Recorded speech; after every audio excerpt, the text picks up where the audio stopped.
The Hermes scar sailed through the air in slow motion, a crimson streak against the floor-to-ceiling windows of the 45th floor. It landed on the polished mahogany conference table with barely a whisper, but the sound that followed shattered the carefully maintained silence that governed Kensington Holdings. Emily Kensington, 7 years old and barely tall enough to see over the table's edge, when standing, swept her arm across the surface with the kind of rage that comes from a place deeper than childhood tantrums. Folders erupted into the air, their contents creating a brief paper snowstorm. Financial reports from the Singapore office, projections for the London expansion, confidential memos about the Burley's acquisition. All of it became confetti in the hands of a child who'd stopped believing in order the day her father's plane fell from the sky. Dr. Patricia Holbrook stumbled backward, her briefcase clutched against her chest like riot gear. She'd trained at Yale, completed her fellowship at the Child Mind Institute, published 2 books on pediatric trauma, and in this moment, all that expertise meant nothing. The little girl advancing toward her wasn't seeing a trained professional with credentials that read like a doctoral thesis. She was seeing another adult who wanted to talk about feelings, another stranger asking her to trust another person who would eventually leave. Emily's voice cracked as she screamed, the sound raw and primal. The words themselves were lost in the violence of her delivery, but the message landed clear enough. Dr. Holbrook's hand found the door handle. Her departure was swift, professional training abandoned in favor of basic survival instinct. The door clicked shut with a sound like a judge's gavel. Clara Kensington remained by the window, her Armani suit cut with such precision it could have been armor. Her reflection in the glass showed a woman of 32 whose face had been sculpted by loss into something harder than the material success surrounding her. She didn't turn to watch the therapist flee. That would have required acknowledging defeat, and Clara had built her empire on refusing to recognize the existence of losing. Her eyes stayed fixed on the Manhattan skyline, tracking the movement of clouds across the sun. The light shifted from gold to gray and back again, indifferent to the human drama playing out in the room behind her. The silence after the therapist's departure carried weight. Emily stood in the center of the destruction she'd created, her chest heaving, her small hands still clenched into fists. Papers continued to drift downwards, settling around her like fallout. Clara watched their reflection in the window, mother and daughter, existing in the same space, but separated by a chasm that grew wider with each passing day. 5 therapists in 3 months. The number sat in Clara's mind with the precision of a quarterly earnings report, another metric of failure she couldn't strategy her way around. The words slipped from Clara's mouth, barely audible, more prayer than question. Can no one reach this child? The skyline offered no answers. 43 floors below, in the basement-level break room that smelled of industrial cleaner and burnt coffee. Another story was unfolding in a different key. Ethan Cole held his daughter against his chest, her weight familiar as his own heartbeat. Lila had fallen asleep on the subway, exhausted from a morning spent chasing pigeons in the park before school. At 6 years old, she still believed the world was fundamentally kind, still thought every stranger was a potential friend, still hummed made-up songs about clouds shaped like animals.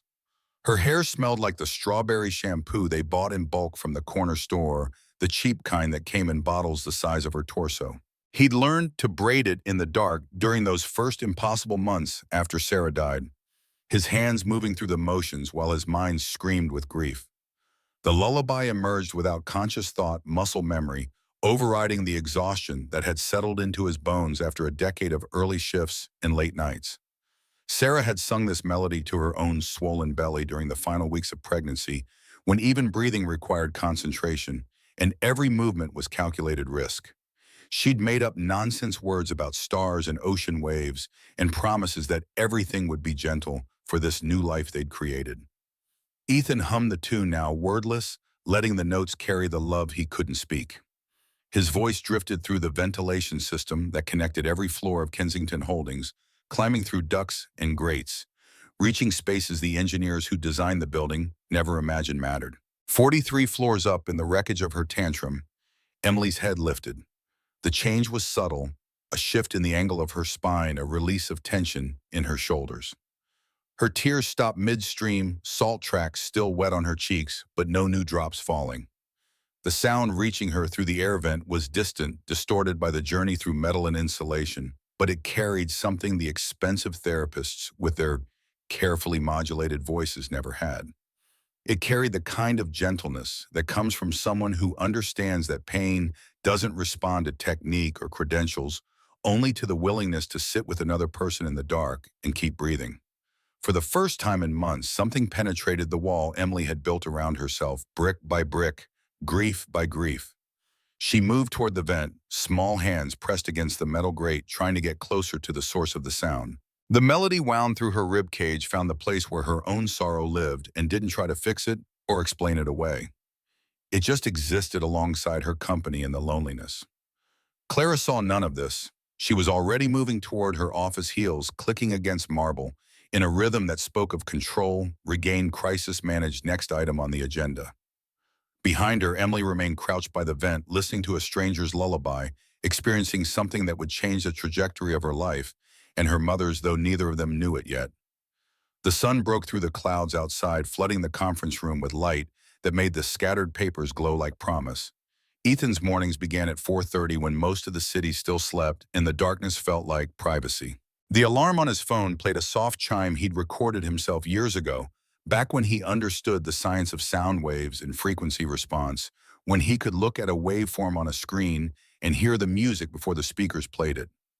Now he used that knowledge to wake himself gently, a rising tone that pulled him from sleep without the violence of a traditional alarm. Lila needed quiet mornings. Chaos sent her into sensory overload, made her small body vibrate with anxiety that would take hours to settle. The apartment in Queens had been advertised as cozy, which was realtor speak for barely large enough for two people who loved each other. One bedroom that Lila claimed with her drawings taped to every wall, butterflies and rainbows, and stick figures holding hands under crayon suns. Ethan slept on a pull-out couch that had come from a sidewalk in Brooklyn, its springs singing protest every time he shifted position. The radiator clanged like it was trying to communicate in Morse code, and the neighbors, a couple who worked night shifts at different hospitals, argued through walls so thin Ethan knew their grievances better than his own sometimes. He stood at the kitchen window while the coffee brewed, watching the sky shift from black to charcoal to the particular gray that passed for dawn in the city. The coffee maker was older than Lila, a machine he'd bought at a yard sale when Sarah was pregnant, and they were trying to save every dollar for the medical bills they knew were coming. It made coffee that tasted like metal and burned toast, but it worked, and that mattered more than flavor. Ethan had learned to find grace in functionality, beauty in things that served their purpose without complaint. The morning routine was choreographed with precision. Lila woke at 5:45, stumbling into the kitchen in her unicorn pajamas, one sock on and one sock lost somewhere in the tangled sheets. She climbed into his lap while he drank his second cup of coffee, her body still soft with sleep, and together they watched the day arrive. She chattered in that stream of consciousness way children have, jumping from topic to topic without transition, connecting butterflies to breakfast to a dream she'd had about flying. Ethan listened with the kind of attention most people reserved for important meetings, because he'd learned that children spelled love, T-I-M-E, and this was the currency he had to offer. Braiding her hair required concentration. His fingers, scarred from years of handling equipment and calloused from mop handles that never quite fit his grip correctly, moved with surprising gentleness through the honey-brown strands. Sarah had taught him this in the hospital during those final days when they both knew she wouldn't see their daughter's first birthday. She'd guided his hands through the motions, patient, despite the pain that had her breathing in careful, measured sips. 3 sections, over and under, keep the tension even. He'd practiced on yarn while Sarah slept, determined to master this one skill that would let his daughter move through the world looking cared for. The subway at 6:30 was already crowded with people whose shifts started too early, whose jobs required them to be invisible in buildings owned by people who slept until the sun was already high. Ethan and Lila found their spot near the doors, his hand wrapped around the pole, her hand wrapped around his wrist.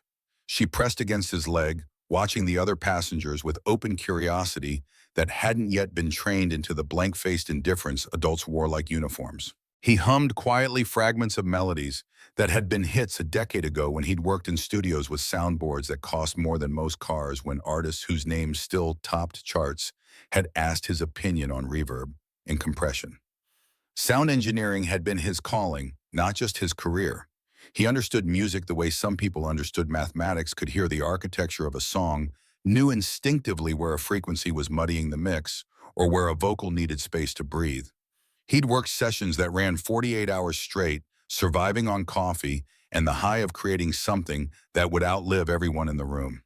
The artists trusted him because he never tried to make their music fit a template. He listened to what they were trying to express and found ways to make those emotions audible, tangible, real. Then Sarah got pregnant and the complications began. The bleeding that started in the second trimester, the blood pressure that climbed despite medication, the look on the doctor's face when she said bed rest wasn't optional anymore. It was survival protocol. Ethan had started taking shorter sessions, turning down tours, choosing projects that kept him in the city.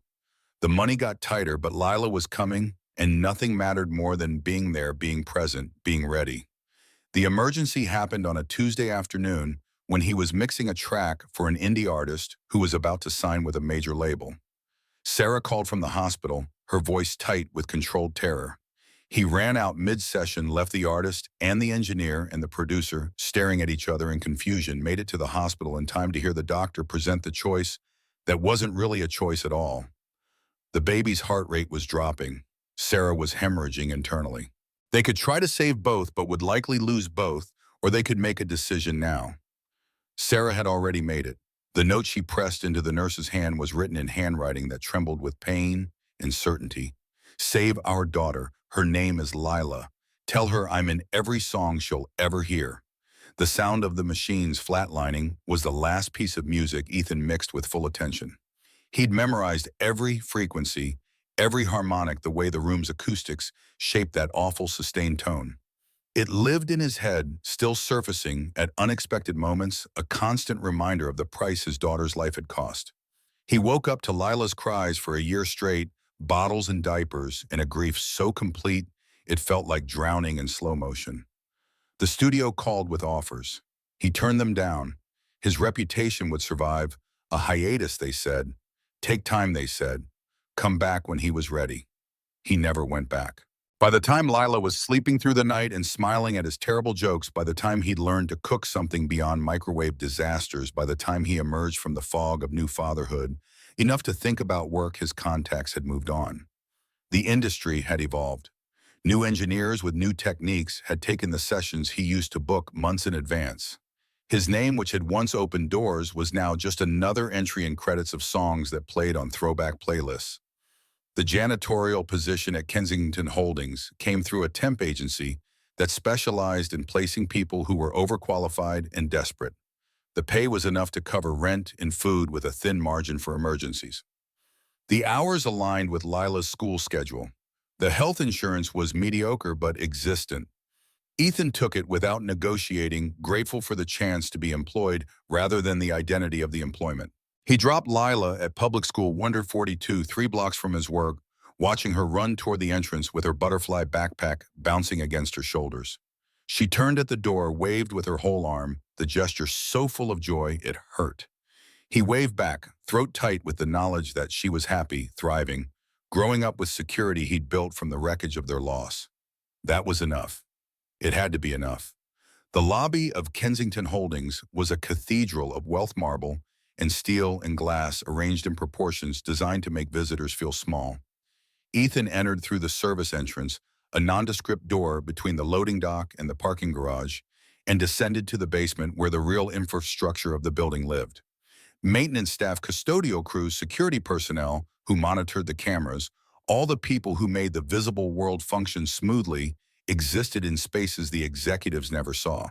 The break room smelled like every break room in every building he'd ever worked: industrial cleaning products, an instant coffee, and the particular staleness of air that rarely circulated properly.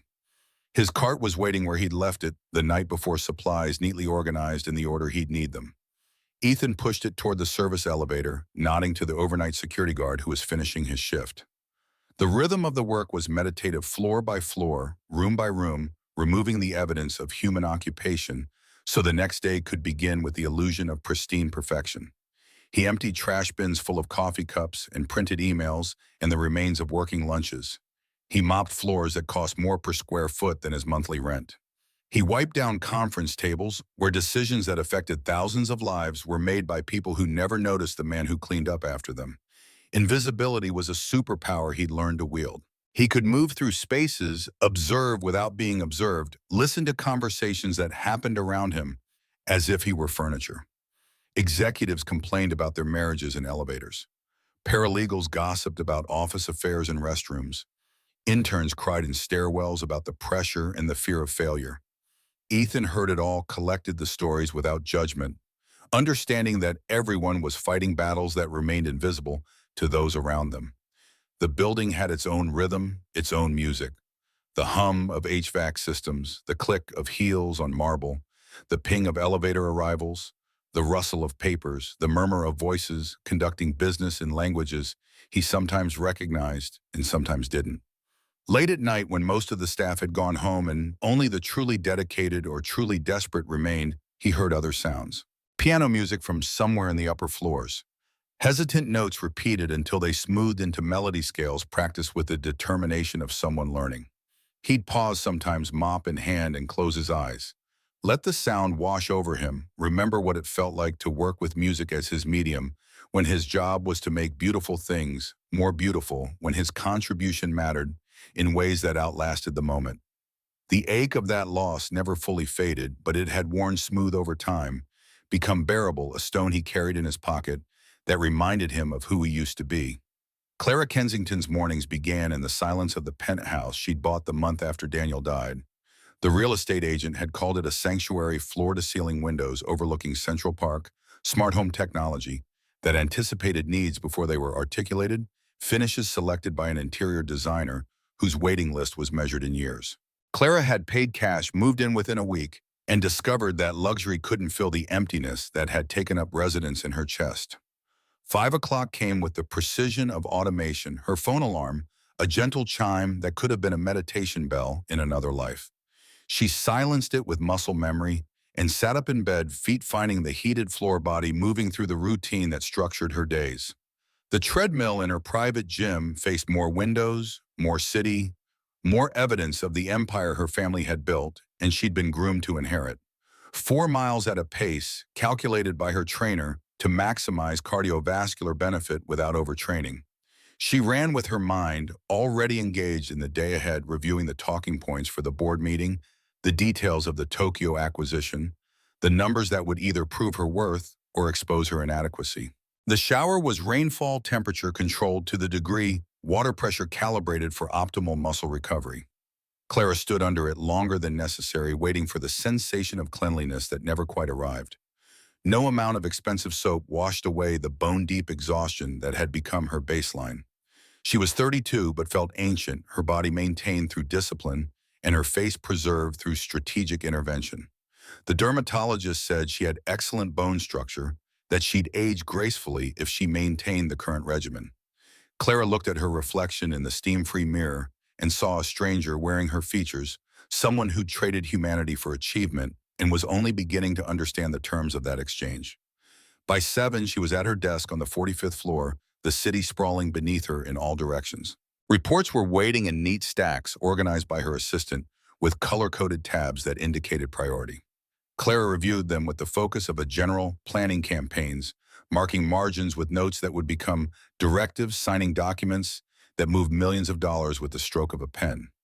She approved the London expansion, denied the request for additional staffing in the Berlin office, signed off on the termination of 3 executives whose performances had failed to meet targets. Each decision was supported by data defensible in any review, completely divorced from the human consequences that would ripple outward from her signature. Her assistant brought meals on a schedule determined by a nutritionist. Clara ate at her desk, barely tasting the carefully calibrated balance of protein and vegetables and complex carbohydrates. Food was fuel, nothing more, another metric to be managed in the pursuit of optimal performance. Her phone buzzed constantly with messages that demanded immediate attention. She answered in clipped sentences, 2 words where others would use 10 efficiency, weaponized against the demands on her time. The view from her office showed the city as a pattern of geometry, buildings rising in clusters, streets cutting grids, Central Park a rectangular breath of green in the center of it all. Clara sometimes stood at the window during the brief moments between meetings, looking down at the people who moved like cells through the urban organism, wondering if any of them felt as disconnected from their own lives as she did. The thought passed quickly. Introspection was a luxury she couldn't afford. Time wasted that could be spent solving problems, closing deals, building the legacy her father had entrusted to her before cancer claimed him 3 months after Daniel's plane went down. 3 floors above her office, Emily lived in a suite designed by child psychologists who specialized in trauma recovery. The space was flooded with natural light, filled with toys selected for their developmental benefits, decorated in colors meant to promote calm. There was a bed that looked like a cloud, shelves full of books about feelings and bravery and children who overcame impossible odds. A baby grand piano stood in the corner, its keys rarely touched despite the weekly lessons Clara had arranged with a Juilliard graduate who charged more per hour than most people made in a day. Emily had stopped speaking the day the news reached her. 4 years old at the time, old enough to understand that Daddy was gone, but too young to process that gone meant forever. She'd withdrawn into herself like a snail retreating into its shell, and nothing Clara tried could coax her back out. The first therapist had used play therapy, spending hours trying to engage Emily with dollhouses and art supplies. Emily sat motionless, eyes fixed on nothing, breathing so shallow it barely moved her chest. The second therapist tried talk therapy, gentle questions designed to help Emily process her grief. Emily never responded, never acknowledged the adult presence in the room existed in a pocket of isolation that no technique could penetrate. By the 6th month, Clara had consulted with specialists across the country. Johns Hopkins, Stanford, the Mayo Clinic. Every institution with a reputation for pediatric trauma received calls from her assistant. She flew Emily to appointments in private jets, stayed in hotel suites near the hospitals, sat through evaluations that lasted hours. The diagnoses were consistent. Selective mutism triggered by acute psychological trauma, complicated by unresolved grief and maternal emotional unavailability. That last part was buried in clinical language, but Clara understood what they were saying. Her daughter's silence was at least in part her fault. She'd hired nannies with credentials that read like dissertations, women who'd studied child development at prestigious universities and trained at institutions known for their work with traumatized children. They lasted weeks, sometimes days, before Emily's behavior exhausted their professional patience. She'd lock herself in closets for hours, refusing to come out even for meals. She'd destroy her room in fits of rage that left books torn, toys broken, pillows shredded. She'd stare at adults with eyes that saw through their practiced empathy to the fear beneath the knowledge that they were in over their heads, and no amount of training had prepared them for a child who'd decided the world was fundamentally unsafe. The tantrums grew worse over time, not better. Emily seemed to be testing the limits of what adults would tolerate, pushing boundaries until they broke, confirming her belief that everyone eventually left. Clara watched this pattern repeat with the helpless understanding that she was failing at the one thing that mattered more than quarterly earnings or market position. She could run a company, but she couldn't reach her own child. The irony was bitter enough to taste. The two worlds, Ethan's and Clara's, existed in the same building, but might as well have occupied different dimensions. Ethan cleaned the lower floors where paralegals worked late, preparing briefs, and interns fetched coffee while simultaneously applying to law school. He learned their routines, noticed when someone stayed later than usual, could read the stress in the way they held their shoulders or the speed of their typing. Sometimes he'd find evidence of small human dramas in the trash bins, tissues wadded from tears-printed emails announcing layoffs, half-eaten lunches from the expensive cafe across the street, where a salad cost more than his weekly grocery budget. He never ventured above the 30th floor. Those spaces were handled by a different crew, people who'd been background checked more thoroughly and signed additional NDAs. The executive levels had their own ecosystem, their own rules. Ethan existed comfortably in his stratum content with the boundaries that kept his life simple and contained. Late evenings, usually around 8 or 9, when the building had emptied enough to create pockets of silence, he heard the piano music. It drifted down through the ventilation system notes that spoke of someone working through pieces with determination rather than joy. He'd stop what he was doing, close his eyes, and listen. The repetition of scales, the careful practice of finger exercises, the occasional attempt at melody that would start and start again. Someone up there was learning the hard way through discipline and persistence rather than natural talent. Ethan recognized the feeling. He'd learned sound engineering the same way, spending hours adjusting EQ curves until his ears understood the relationship between frequency and emotion, practicing until technical knowledge became intuition. Music was a language that required fluency, and fluency required dedication that looked like obsession to people who didn't understand. Whoever was playing that piano was putting in the hours, showing up even when the progress felt invisible. He respected that, felt a kinship with the unknown musician, even though they'd never meet. Clara watched her employees through security monitors because paranoia had become policy after a corporate espionage incident 3 years prior. The cameras covered every public space in the building, feeds monitored by a team that worked in shifts around the clock. Clara had access to the archive, could pull up footage from any camera at any time, and she used this capability more than she wanted to admit. Sometimes late at night, unable to sleep, despite the melatonin in the meditation app and the white noise machine, she'd sit at her desk and watch the building after hours. She saw the cleaning crews working through their routes with practiced efficiency, saw security guards doing rounds, checking doors, verifying that the building was secure, saw the occasional executive who stayed late, their dedication or desperation keeping them at their desks long after reasonable hours. The footage was mundane, repetitive, utterly ordinary. It was also oddly comforting evidence that the world continued functioning according to patterns, even when her own life felt like chaos barely contained. One evening, reviewing footage from the lobby cameras, she saw him, the janitor with the kind face, kneeling beside a small girl in a butterfly backpack, helping her tie her shoe. The image was grainy, the angle distant, but Clara could see the patience in his body language, the gentleness in the way his hands worked the laces. The little girl said something that made him laugh, a sound lost to the silent recording, but visible in the way his shoulders shook and his head tilted back. Then she threw her arms around his neck, the spontaneous affection of a child who trusted completely, and he held her like she was made of something more precious than any material wealth. Clara's chest cracked open, a physical sensation like ice breaking under pressure. She'd forgotten what that looked like, the simple joy of a child who felt safe, the uncomplicated love between a parent and a child. Emily hadn't hugged her voluntarily in 2 years. Every physical contact was initiated by Clara, and tolerated at best, endured more often. The distance between them was measured in Emily's stiff posture, her turned-away face, her body language that screamed rejection even though her mouth stayed silent. She watched the janitor walk away hand in hand with his daughter, their silhouettes disappearing through the service entrance, and felt the weight of everything she'd lost settle more heavily on her shoulders. She didn't know his name, hadn't noticed him among the dozens of maintenance staff who kept the building functional. But she'd remember that image, would find herself returning to it on the footage in the days ahead, searching for evidence that parental joy was still possible, that love could exist without complication.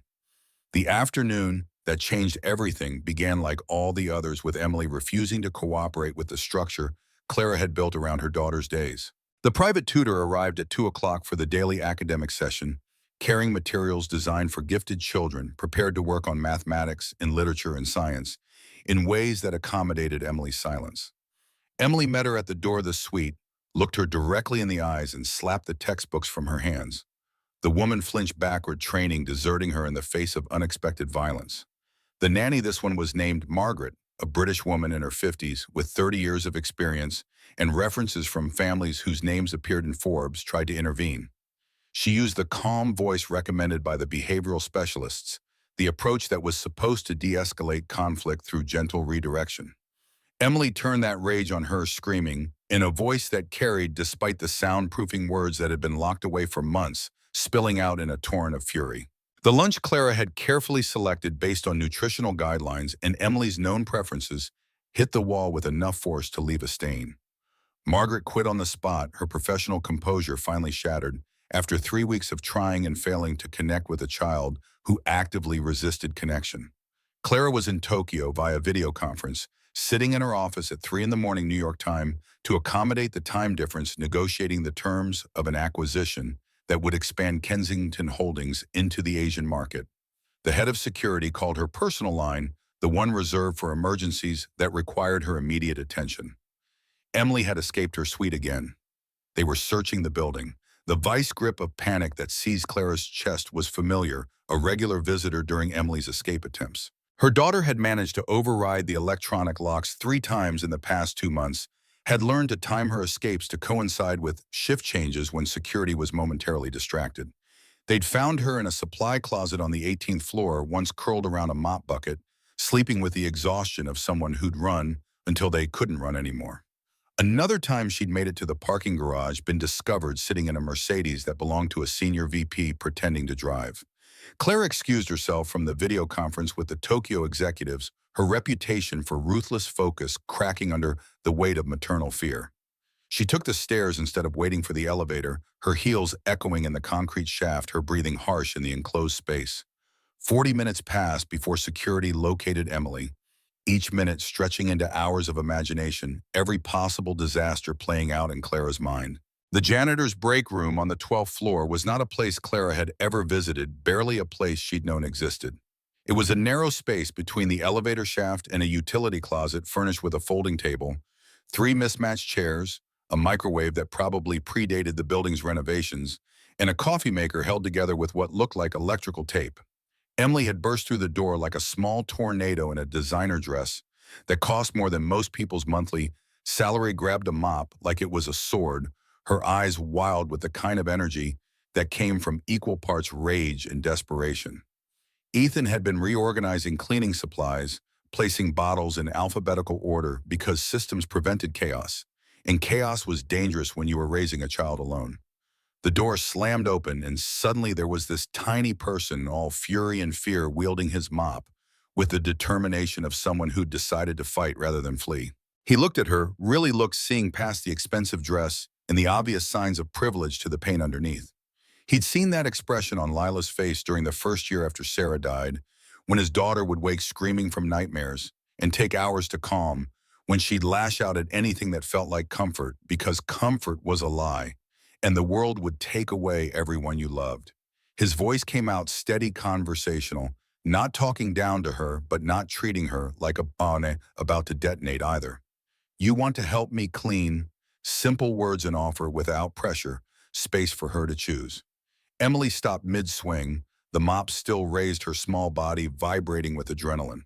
She stared at him, trying to categorize this adult who wasn't running away or trying to restrain her, who was treating her rage like it was reasonable rather than something to be managed. Ethan pulled a spray bottle and a rag from his cart, his movements slow and deliberate, telegraphing his intentions.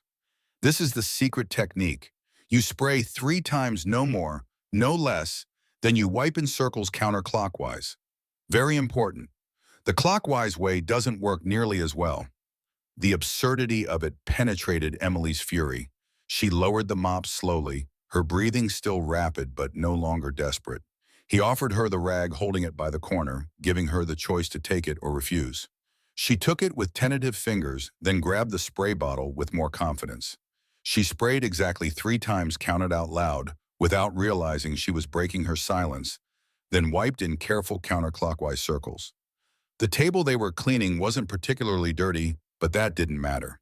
What mattered was the ritual, the structure, the way he'd taken her chaos and given it direction without trying to eliminate it. Ethan heated water in the microwave, timing it based on the machine's particular quirks. 90 seconds produced water that was hot enough to melt cocoa powder, but not hot enough to burn small tongues. He mixed in the cocoa and a splash of vanilla extract, the way Sarah used to make it, the way that turned something simple into something special. He set the mug in front of Emily with a spoon, let her stir it herself while he leaned against the counter at a distance that was close but not crowding. He told her about Lila, about their morning routine that involved butterfly books and made-up songs, about the way his daughter insisted on wearing mismatched socks because matching was boring.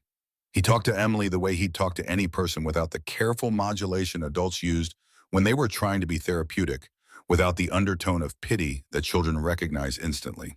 Emily listened, perched on the folding chair with her legs swinging, her hands wrapped around the warm mug, her expression shifting from guarded to curious to something that almost looked like peace. The cocoa left a small brown mustache on her upper lip. She didn't wipe it away, too focused on the story about Lila's teacher, who looked like a nice witch and always smelled like cinnamon. 20 minutes passed, maybe 30. Time moved differently in that small room, untethered from the urgency that governed the rest of the building.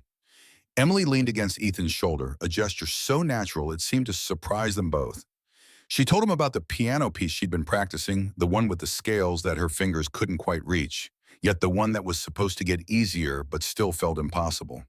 Her voice was soft but clear, rusty from disuse, but functional words spilling out after months of silence, like water finding a crack in a dam. Clara arrived with security in tow, prepared to unleash the fury that came from fear transmuted into authority. She'd run the 3 flights of stairs because waiting for the elevator had been unbearable, her heart pounding from exertion and terror, and the anticipation of finding Emily hurt, or scared, or both. She burst through the door of the break room with words already forming demands and reprimands, and the desperate need to establish control over a situation that had been out of control for far too long. The words died in her throat. Emily was leaning against the janitor's shoulder, holding a mug of what smelled like hot chocolate, talking in a voice Clara hadn't heard in so long. It felt like meeting a stranger. Her daughter's face held an expression Clara didn't recognize at first, because it had been absent for years. Peace. Not happiness exactly, but the kind of calm that comes from feeling safe, from trusting that the immediate moment won't bring disaster. Ethan looked up, saw the CEO standing in the doorway with security flanking her like bodyguards, and understood the situation instantly. The power dynamics, the violation of protocol, the way this moment must look to someone who only saw an employee with her daughter. He shifted gently, carefully, moving Emily upright, without making the gesture feel like rejection. His voice stayed soft, neutral, giving Emily information without judgment. Someone's here to take you home. Emily's face closed like a door slamming shut, every trace of peace vanishing as if it had never existed.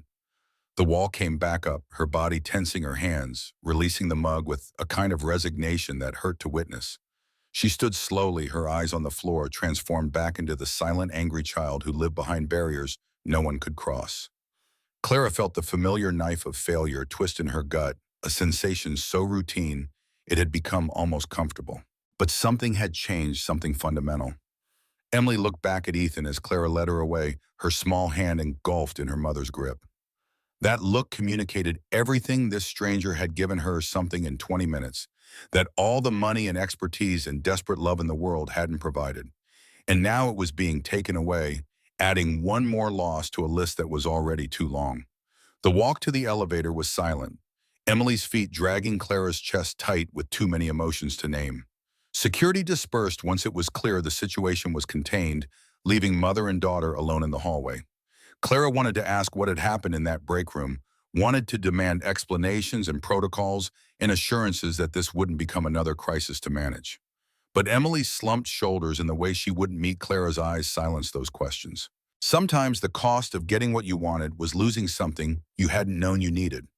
That night, Clara couldn't sleep despite the exhaustion that had settled into her bones, despite the sleeping pills her doctor had prescribed after Daniel died, despite the meditation app that promised deep rest if she just followed the breathing exercises. She sat in her office at 2 in the morning, the city spread beneath her like a circuit board lights, tracing patterns that suggested order even when chaos reigned. She pulled up the security footage from the break room, entering the timestamp from earlier in the day, watching the encounter unfold from the perspective of the camera mounted in the corner. The recording had no sound, but she didn't need audio to understand what she was watching. The janitor's body language spoke of patience without agenda. Emily's transformation from rage to trust played out in the gradual relaxation of her shoulders, the way she moved closer to him in incremental shifts, the moment she leaned against his arm like it was the most natural thing in the world. Clara watched him make hot chocolate with the care of someone performing a ritual, watched him talk while giving Emily space to just listen, watched the way he treated her daughter like a person with thoughts worth hearing rather than a problem requiring solution. All the therapists with their frameworks and techniques and published research had approached Emily with the goal of fixing her. This man had simply sat with her, treating her silence as valid rather than something to overcome. Clara, who hadn't cried since Daniel's funeral, who prided herself on emotional control that board members described as ice water in her veins, who'd built a reputation on never showing weakness, sat alone in her office at 2 in the morning and wept. The tears came from somewhere deep and previously untouched, a reservoir of grief she'd sealed away, because acknowledging it would have meant admitting she couldn't hold everything together. She cried for Daniel for the life they'd planned that ended in twisted metal, and smoke for Emily's stolen joy, for her own failure to be enough for the 3 years she'd spent in survival mode while her daughter drowned in silence. The footage looped Emily leaning against this stranger, finding comfort Clara couldn't provide, and the tears wouldn't stop. They soaked into the Italian silk of her blouse, left tracks in the careful makeup she always wore, reduced her to something raw and human, in a way she hadn't allowed since the day she became CEO. When the sky started to lighten toward dawn, when her eyes were swollen and her throat ached and she'd used every tissue in her desk drawer, she finally felt empty enough to think clearly. The next day, Clara did something she'd never done before in her tenure as CEO. She left her office during work hours without a meeting scheduled, took the service elevator down to the basement level, where the facility's staff gathered, and walked into their world. The fluorescent lights were harsh, the air thick with the smell of cleaning products and machine oil, the space utilitarian in a way that made her executive floor look like a palace by comparison. Ethan was refilling his cart, loading supplies in some organizational system that presumably made sense to him, looking tired but content in the way people did when they'd accepted their circumstances and stopped fighting them. He glanced up when Clara approached, his expression neutral, but his body language shifting into a kind of watchful attention that suggested he'd been expecting this encounter. Her voice came out harsher than she intended, the CEO tone she couldn't quite turn off even when she wanted to sound human. "I need to speak with you." He followed her to a small conference room on the ground floor, one of the anonymous spaces used for interviews and depositions and conversations that needed to happen away from the main offices. He stood rather than sitting, maintaining the invisible line between employer and employee, his hands hanging loosely at his sides, waiting for her to begin. Clara got straight to the point because circling around the issue would waste time she didn't have. "My daughter only talks to you. I don't understand why, but I'm offering you a temporary position. Help her communicate. Spend time with her. Just be whatever it is you were yesterday." She paused, then played the card that had solved every problem she'd encountered in business. "I'll triple your current salary." Ethan was quiet for a long moment, his eyes searching her face, looking for something she wasn't sure she was showing. When he spoke, his voice carried the patience of someone who'd learned hard lessons. "With respect, ma'am, you can't buy what your daughter needs." He let that sink in before continuing. "She doesn't need an employee. She needs someone who sees her, not her diagnosis or her difficulties. Someone without an agenda." The words landed like physical blows, precise strikes aimed at Clara's weak points. Her jaw tightened, defensive mechanisms activating, the familiar feeling of control slipping away, triggering her need to reestablish dominance. "Name your price." Ethan's response was simple, delivered without malice or judgment, just stating a truth he'd learned from experience. "There's no price, but if you're asking me to spend time with your daughter, I'll do it. Not for money, because no child should feel as alone as she clearly does." The statement hit harder than criticism, harder than accusation. It acknowledged Emily's pain without making it Clara's fault, offered help without judgment, and in doing so made Clara feel smaller than any hostile takeover or board challenge ever had. He wasn't being cruel, just honest, in a way that people in her world had forgotten how to be. Everyone she dealt with wanted something from her: approval, advancement, money, power, connections. This man was offering to help her daughter for no reason beyond basic human decency, and Clara didn't know how to process that level of altruism because it existed outside her experience. The arrangement caused immediate uproar among the people who made it their business to protect Clara from herself. Senior executives whispered in elevators about the propriety of the CEO bringing a janitor into her daughter's private space. HR submitted concerned memos about liability and protocol and the potential for lawsuits if anything went wrong. The director of security, a former FBI agent who saw threats in every deviation from standard procedure, suggested extensive background checks and liability waivers and a monitoring system that would make the whole arrangement pointless. Clara overrode them all with the blunt instrument of her authority, the same force she used to push through acquisitions and restructures and unpopular decisions that later proved correct.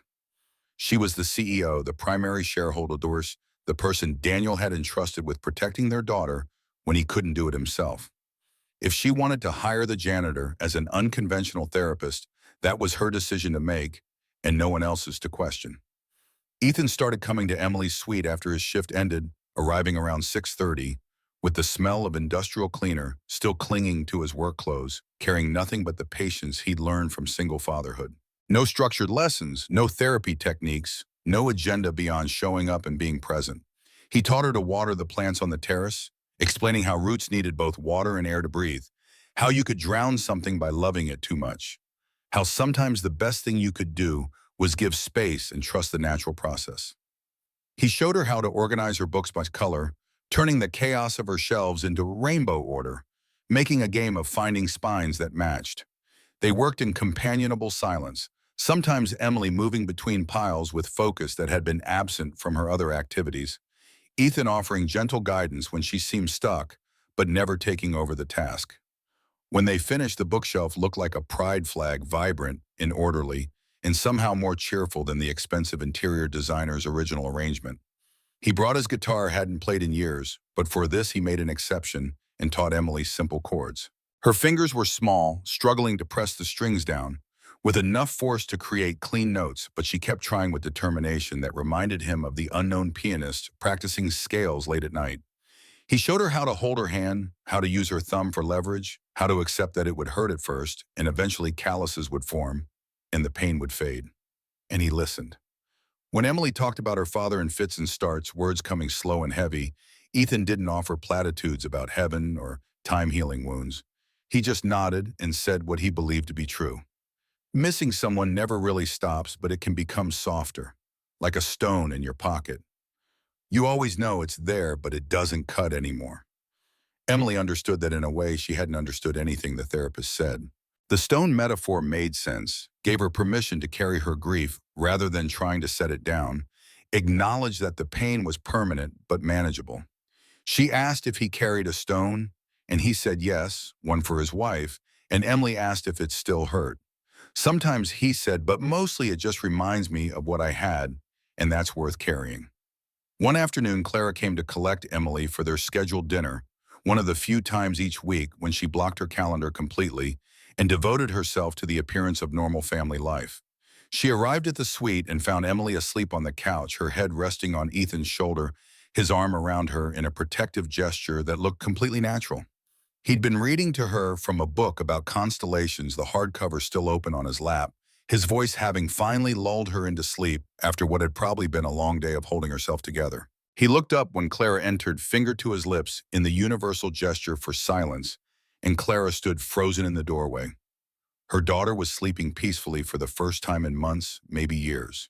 Not the fitful, nightmare-plagued sleep that had her waking several times a night, but deep rest with her face relaxed and her breathing even. Ethan supported her weight without complaint, his body still. Despite what must have been an uncomfortable position, held for however long Emily had been sleeping. Clara felt something shift inside her chest, a tectonic movement of buried feelings, finding new positions. Not attraction, not yet, that would come later, complicated and unwelcome and inevitable. This was something more fundamental. Recognition. This man had given her daughter what Clara had been desperately searching for, the simple gift of being understood, and in doing so he'd revealed the gap in Clara's own capacity to provide what Emily needed. The image burned itself into Clara's memory. Ethan holding Emily with the gentle competence of someone accustomed to being needed, the book about stars still open, the afternoon light, painting them in shades of gold. It looked like family, looked like safety, looked like all the things Clara had destroyed through her inability to be anything other than efficient and controlled. That evening, after Emily was in bed and the suite was dark except for the glow of the city through the windows, Clara sat in her office and pulled up Ethan's employee file. The information was sparse, the kind of resume that spoke of a life interrupted rather than a career planned. High school graduate, decent grades, but nothing spectacular. Previous employment with a sound production company called Resident Studios, left 7 years ago for family circumstances. No college degree, no certifications, no progression of advancement that suggested ambition or drive. She saw the gap in his employment history, the obvious step down from sound engineer to janitor, and understood with the sudden clarity of revelation that he'd sacrificed his career for his child. She'd done the opposite, throwing herself into work after Daniel died, pouring all her energy into the company, because markets didn't die in plane crashes and numbers didn't leave you choking on grief. She'd thought she was protecting Emily by being strong, by maintaining their financial security, by ensuring they'd never want for material things. But she'd been hiding using work as armor against feelings she couldn't process. The contrast was painful to witness in black and white text on her computer screen. Ethan Cole had chosen his daughter over his calling, had walked away from a career he loved to be present for the person who needed him. Clara Kensington had chosen her career over her daughter, had remained CEO, when every instinct screamed that Emily needed her mother more than the company needed its leader.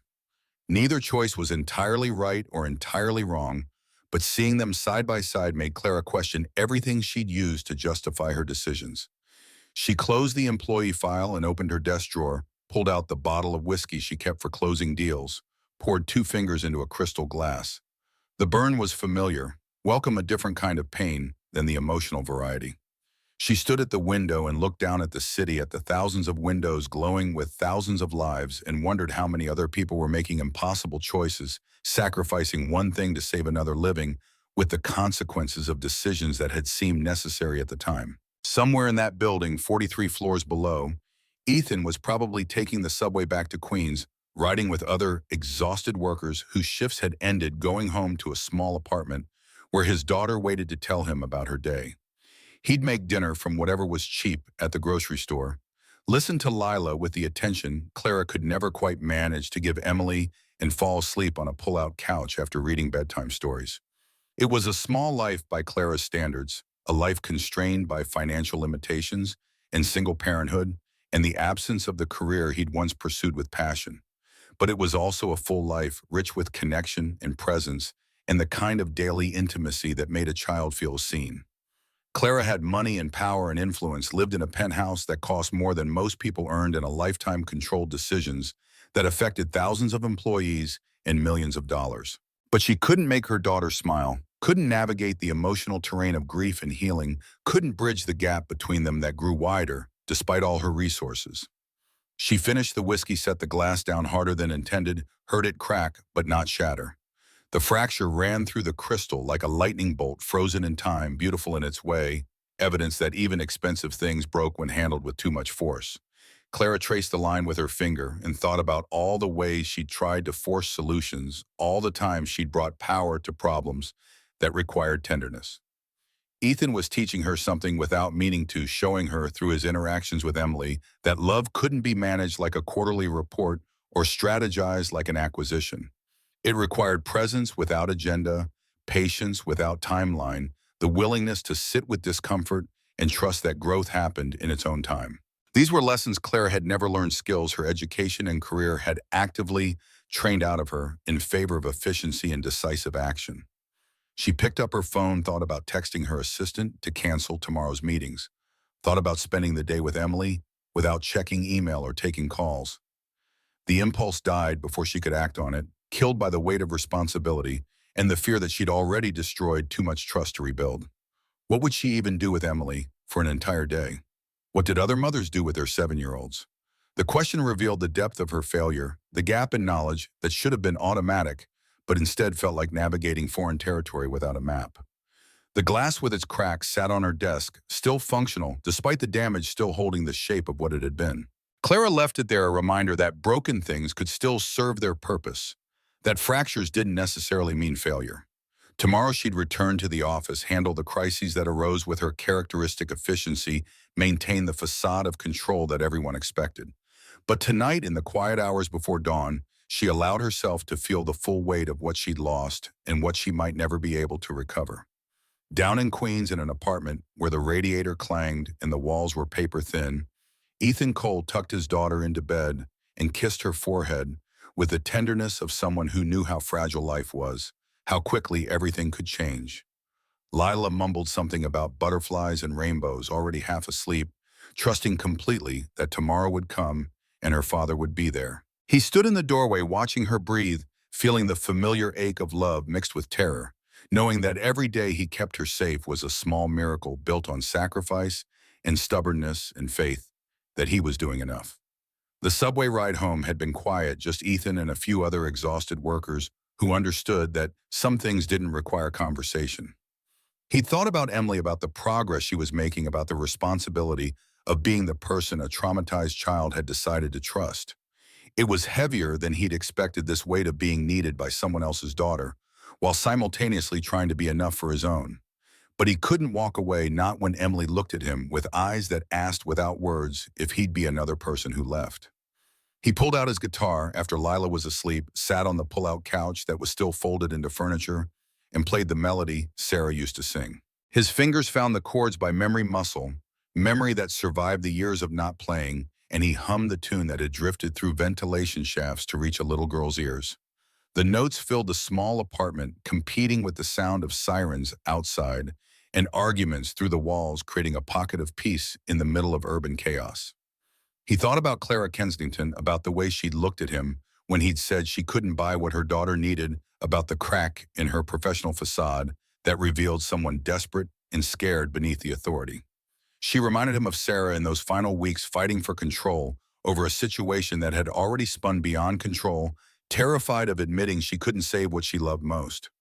He'd learned then that sometimes the bravest thing was letting go of the illusion of power and accepting help, accepting limitation, accepting that you couldn't fix everything no matter how hard you tried.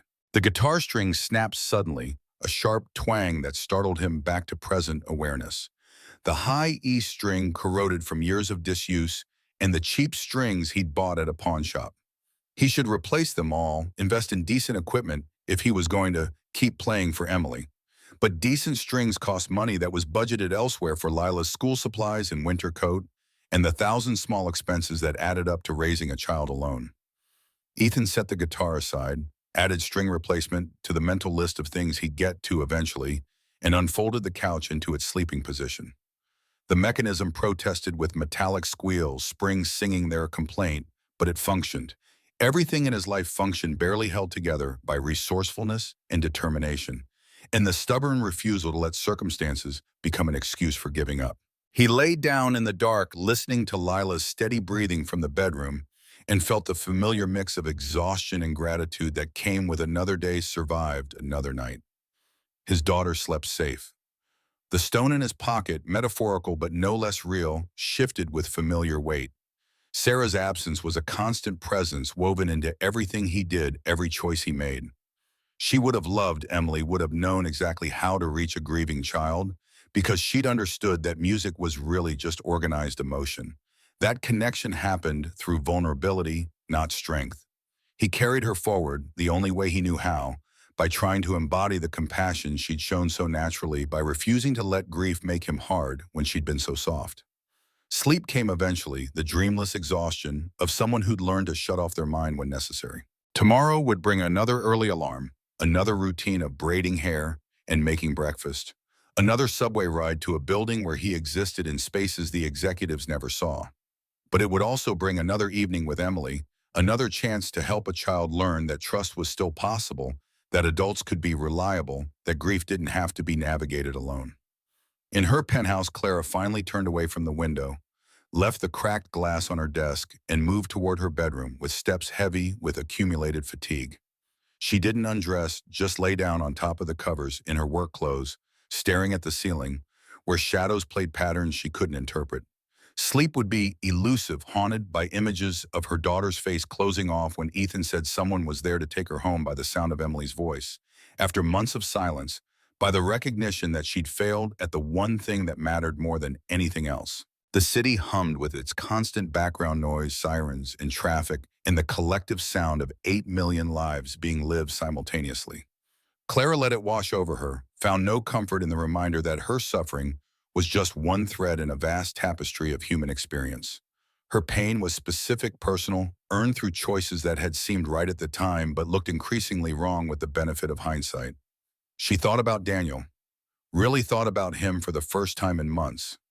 Not the sanitized memory she maintained for public consumption, but the real person who'd balanced her ruthlessness with dreams, who'd wanted to use their wealth to change lives, who'd been planning a foundation to support music education in underfunded schools before his plans ended in fire and metal and horrified phone calls from aviation officials. He would have known what to do with Emily, would have sat with her in silence until she was ready to speak, would have given her what she needed without having to strategize it like a business problem.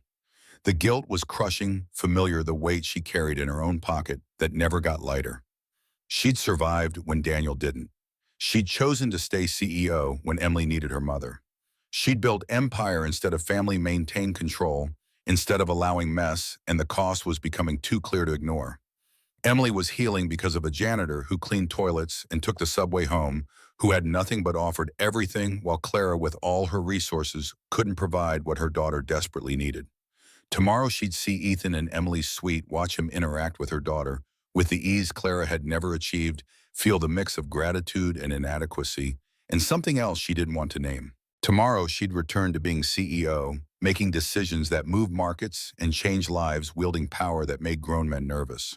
But tonight, in the dark hours that belonged to truth instead of performance, she could admit that she'd failed at the thing that mattered most, and no amount of professional success would ever fill that particular void.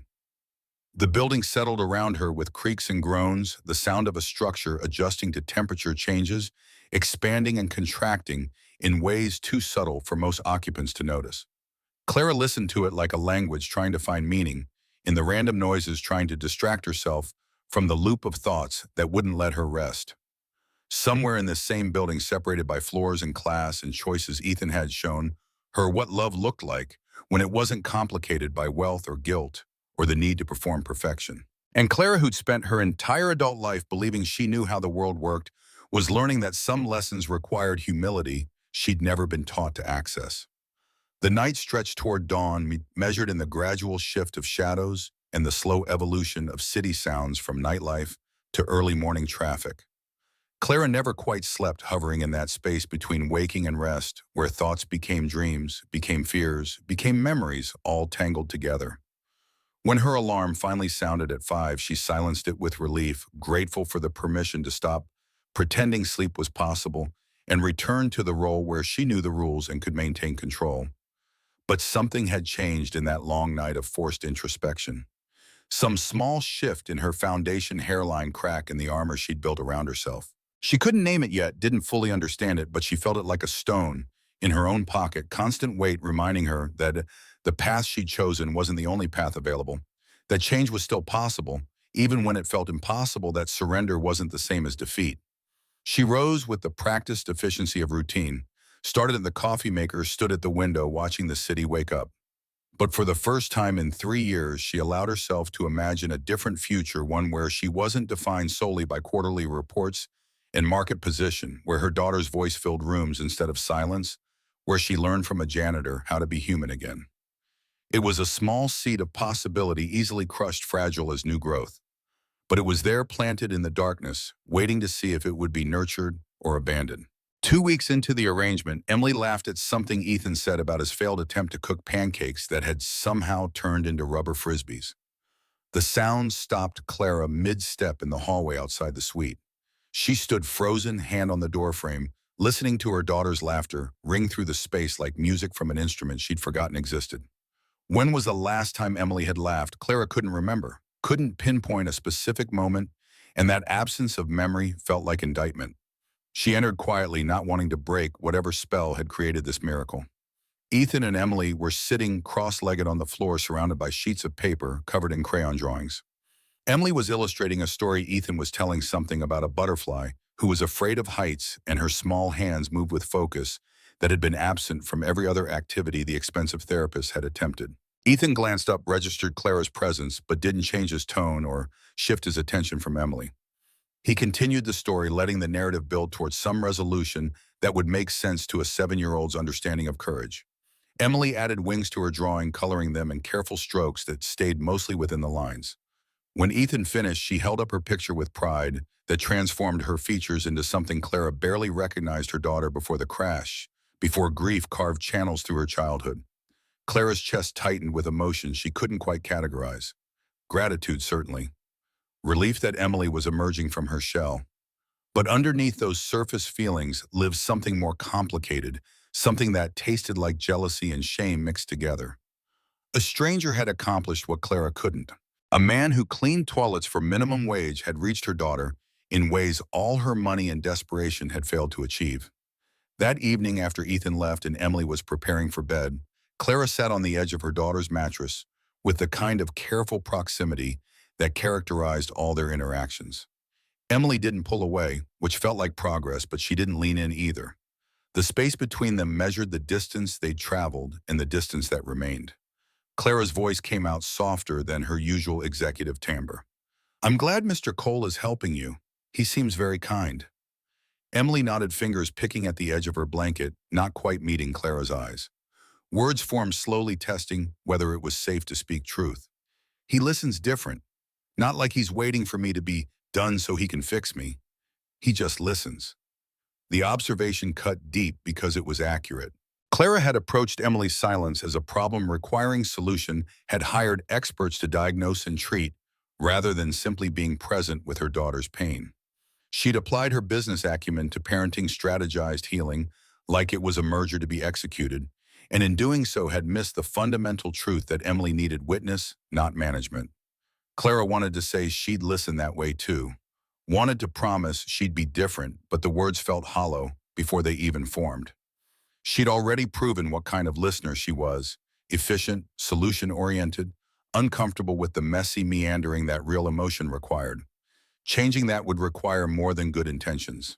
It would require becoming someone she'd spent her entire adult life learning not to be. Instead, she brushed Emily's hair back from her forehead, a gesture that felt clumsy despite its simplicity. "I love you. I hope you know that even when I'm not very good at showing it." Emily's eyes finally met hers, and in that brief moment of connection, Clara saw the child her daughter used to be and the child she might become if given enough time and support.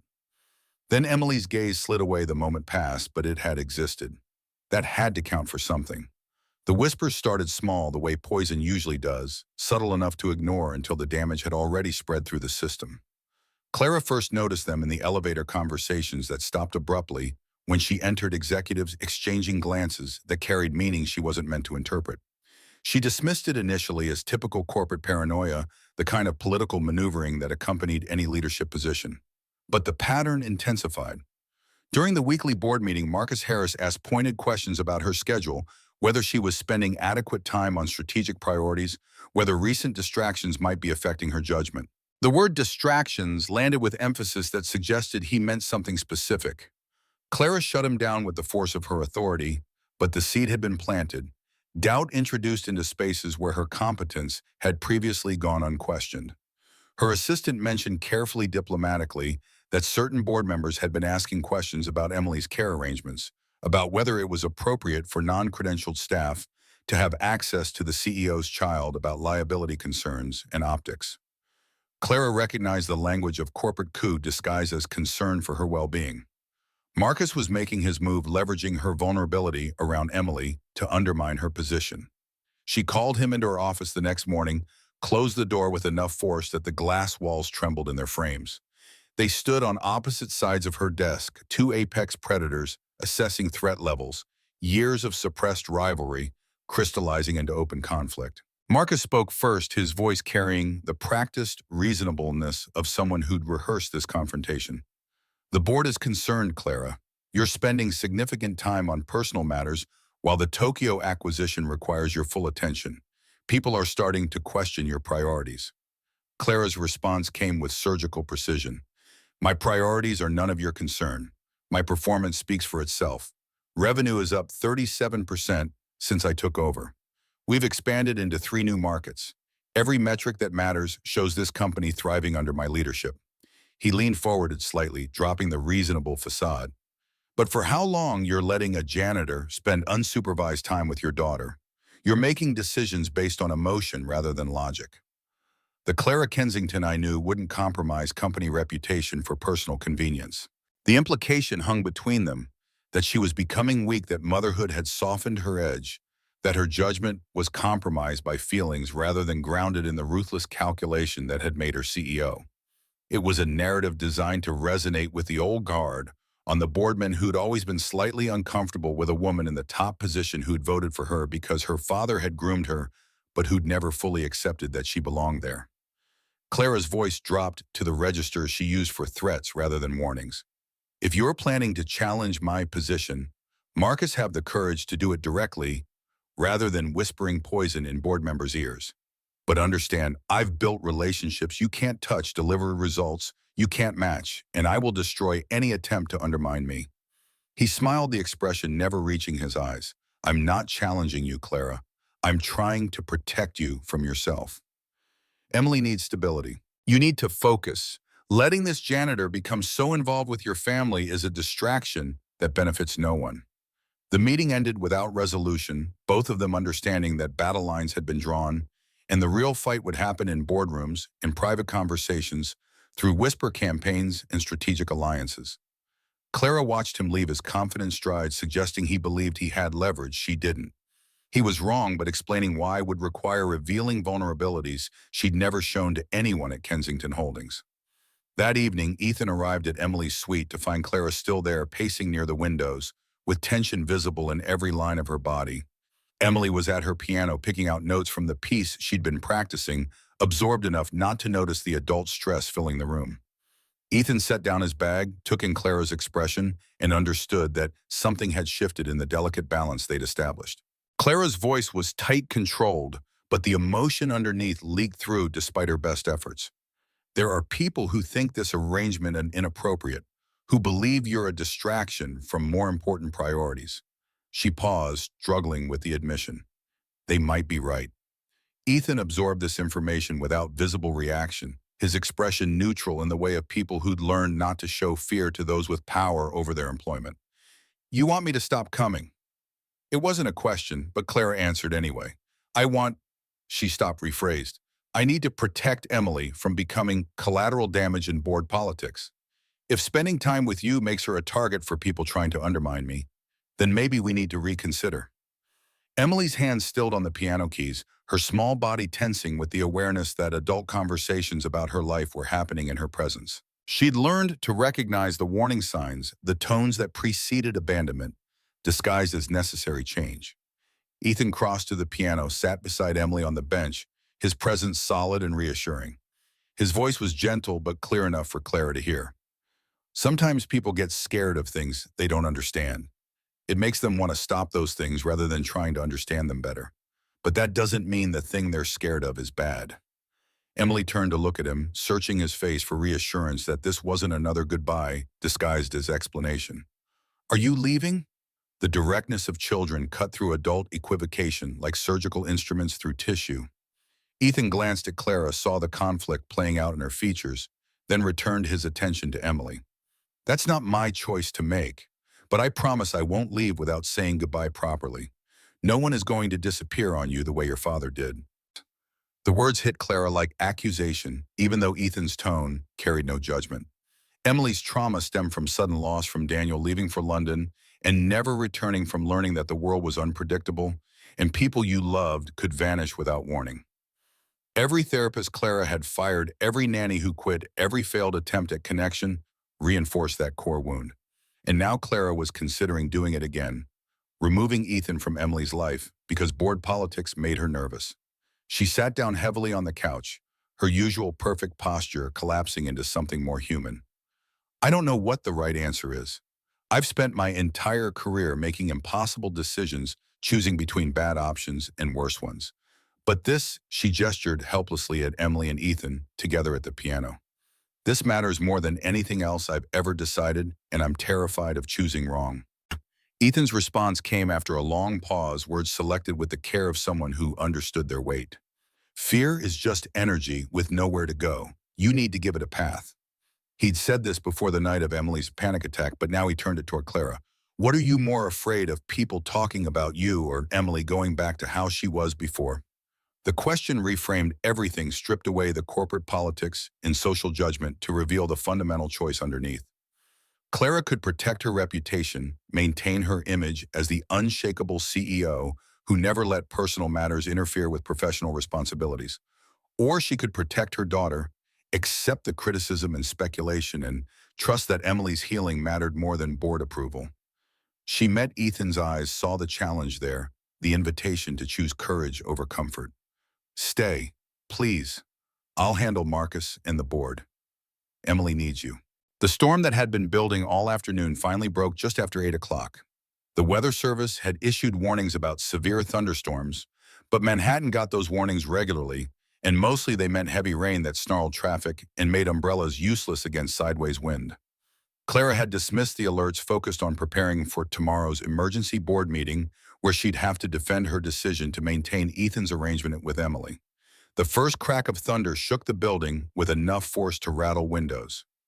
Emily, who'd been getting ready for bed, froze mid-step, her face drained of color, eyes going wide with the particular terror of someone whose worst trauma was being triggered by sensory experience. Lightning followed, illuminating her room in stark white light that made shadows leap across walls like grasping hands. Clara moved toward her daughter, arms outstretched, but Emily backed away. The second thunderclap came closer, louder, the storm directly overhead now. Emily's breathing accelerated into hyperventilation, her small chest heaving with panic that overrode rational thought. She started clawing at her own arms, fingernails leaving red marks, trying to ground herself through physical sensation when psychological grounding had become impossible. The on-call psychiatrist was 30 minutes away, caught in traffic that had frozen under the downpour.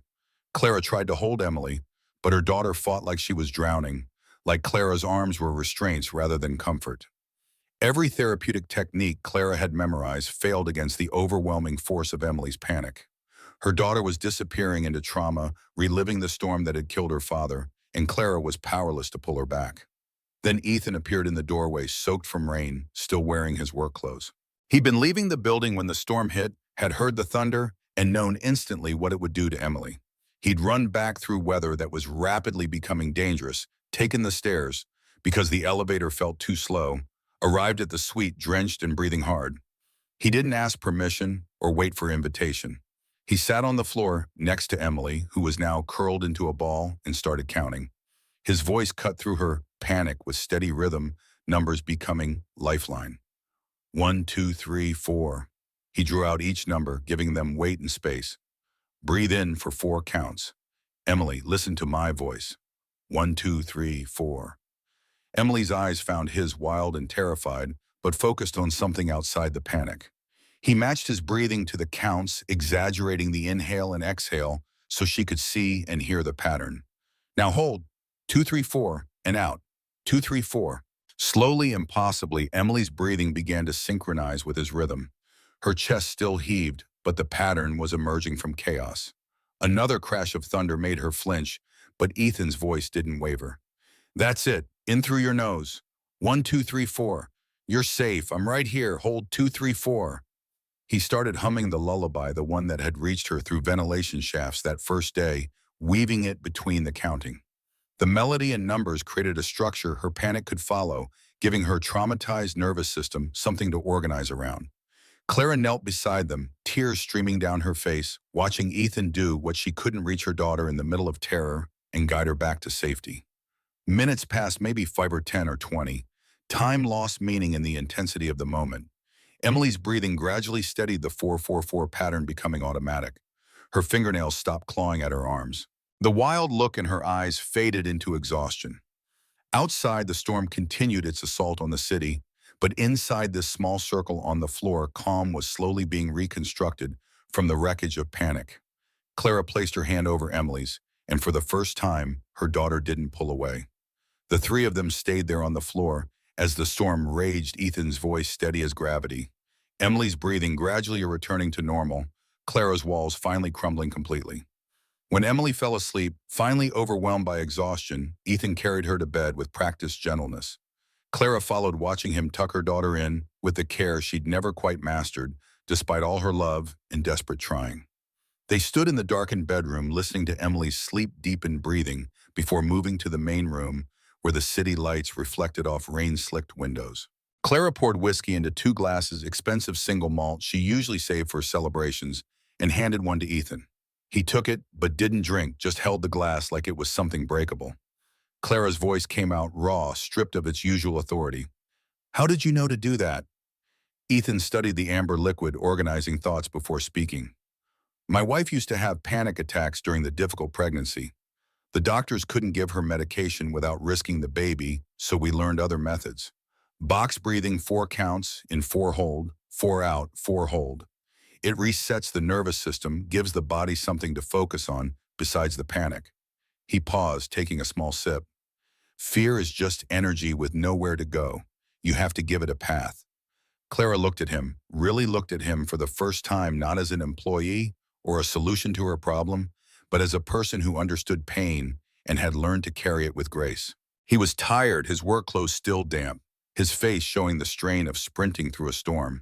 But his eyes held depths she hadn't noticed before, the kind of compassion that came from surviving loss without letting it make you hard. She felt something shift in her chest, a tectonic movement of emotion she wasn't ready to acknowledge. This wasn't gratitude anymore, wasn't simple appreciation for someone helping her daughter. This was recognition of the kind that happens when you meet someone who sees through your armor to the scared, struggling human underneath. The moment stretched between them, loaded with things neither could say. Then Ethan set down his glass, stepped back, reestablishing the professional distance that had been erased by crisis. I should go. Make sure Emily stays asleep. If she wakes up panicking again, remember the 4 counts. Don't try to stop the fear, just give it structure. Clara walked him to the door, struggling with the urge to ask him to stay, to keep talking, to explain how he'd become so necessary to her life in such a short time. But the words wouldn't form, trapped behind years of learning not to need anyone, not to show vulnerability, not to ask for help that might be denied. At the threshold, Ethan turned back. She's going to be okay. It takes time, but kids are more resilient than we give them credit for. Just keep showing up even when it's hard, especially when it's hard. After he left, Clara sat alone in the silent suite, listening to rain hammer the windows. She thought about Daniel, about the kind of father he'd been before the crash ended everything. Gentle where she was rigid, patient where she was demanding, comfortable with the mess and chaos of raising a child, where Clara needed order and control. He would have handled the panic attack with the same calm Ethan had shown, would have known instinctively how to reach Emily when she was drowning in fear. But Daniel was gone, had been gone for 3 years, and Clara was still learning how to be enough for the daughter they'd created together. Ethan was teaching her, showing her through example what parenting looked like when it wasn't about control or achievement, but about presence and patience, and the willingness to sit with discomfort until it passed.